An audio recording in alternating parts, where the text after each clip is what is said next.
The setting sun cast long shadows across the winding road. Sarah gripped the steering wheel, her knuckles white. She was lost. The GPS had died miles ago. Her phone showed no signal. Dusk was quickly turning to night.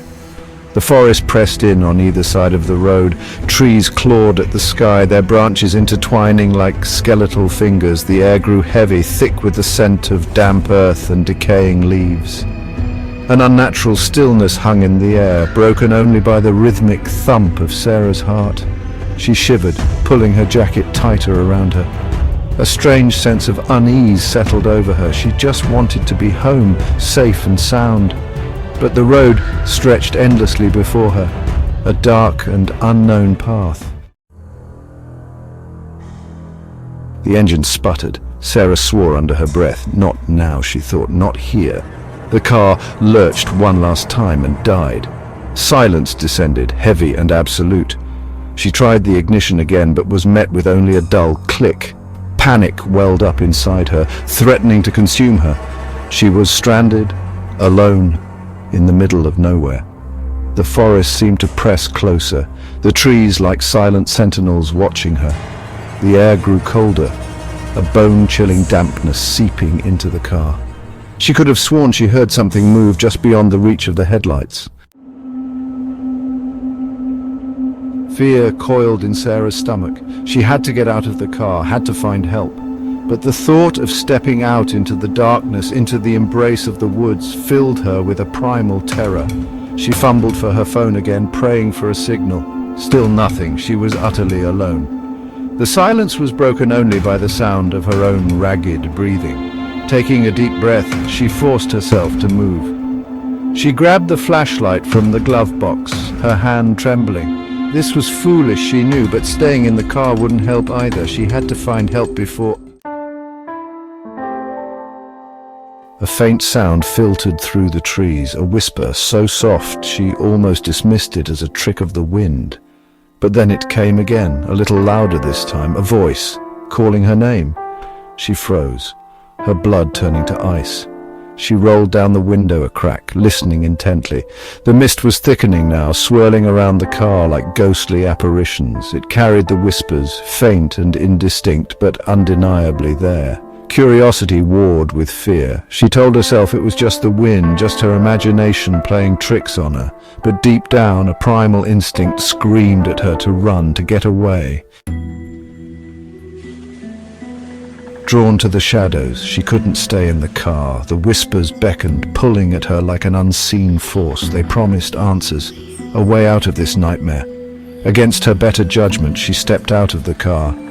The night air hit her like a physical blow, cold and damp. The mist swirled around her ankles, icy tendrils snaking up her legs. The whispers grew stronger, closer, as if the forest itself was speaking to her. She moved cautiously towards the sound, her flashlight beam cutting through the darkness. The trees seemed to reach out for her, their branches like grasping claws. Shadows danced at the edge of her vision, playing tricks on her eyes. The whispers led her deeper and deeper into the forest. She had long since lost sight of the road, of her car. The only light came from her flickering flashlight, casting grotesque shapes on the surrounding trees. Suddenly, the whispers coalesced into a single, chilling voice. It spoke her name, her blood running cold, and then she saw her. A woman, standing in the middle of the path, bathed in an eerie, ethereal light. She was translucent, a shimmering silhouette against the darkness. Her eyes filled with a deep, unfathomable sadness locked onto Sarah's. The ghostly woman reached out, her touch icy cold. Terror surged through Sarah, a primal scream rising in her throat. She stumbled back, tripping over a gnarled tree root. The woman's voice, filled with a chilling desperation, echoed through the trees. "Help me," she whispered, her voice ragged and weak. "Please help me." Sarah scrambled back, scrambling to her feet. She didn't understand, didn't want to understand. All she knew was that she had to get away from this place, from this thing. The lingering dread. She ran blindly, her lungs burning, her heart pounding against her ribs. The whispers followed, pleading, threatening, growing fainter as she stumbled through the undergrowth. Finally, she burst out of the trees, collapsing onto the road. Her car was just a few feet away, a beacon of hope in the darkness. She fumbled with her keys, her hands shaking so badly she could barely get the door open. She threw herself into the driver's seat, slamming the door shut behind her. She turned the key in the ignition, the engine roaring to life like a lifeline. As she pulled away, she couldn't help but glance back at the forest, half expecting to see the ghostly woman standing at the edge of the trees. Haunted by the shadows, she didn't stop driving until she reached the familiar glow of the highway. Even then, she kept her eyes glued to the rearview mirror, searching for any sign that she was being followed. The terror slowly began to recede, replaced by a bone-deep exhaustion. She had escaped, but the memory of the ghostly woman, her pleas for help, lingered in Sarah's mind like a haunting melody. She couldn't shake the feeling that she had stumbled into something ancient and powerful, something that was not meant for mortal eyes. And she couldn't escape the feeling that she had brought something back with her from the forest. The unseen passenger. Safe in her apartment, Sarah tried to convince herself that it had all been a bad dream. The forest, the whispers, the ghostly woman. It had all seemed so real, but it couldn't be real, could it?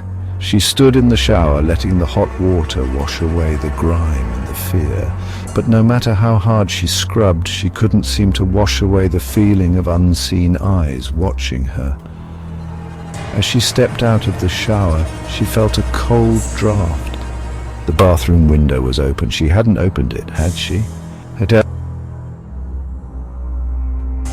Conclusion, the whispers remain. She lay in bed, her body trembling with exhaustion and fear. The city noises outside her window seemed to fade away, replaced by the rustling of leaves and the whisper of the wind. And then she heard it, faintly at first, but growing stronger. The whispers. They were back. They snaked around her, chilling her to the bone. "Help me," they whispered, their voices filled with a terrible sadness. "Help me." Sarah squeezed her eyes shut, burying her head under the covers. She had escaped the forest, but the whispers, the shadows, had followed her home, and she knew with a certainty that chilled her soul that they would never let her go.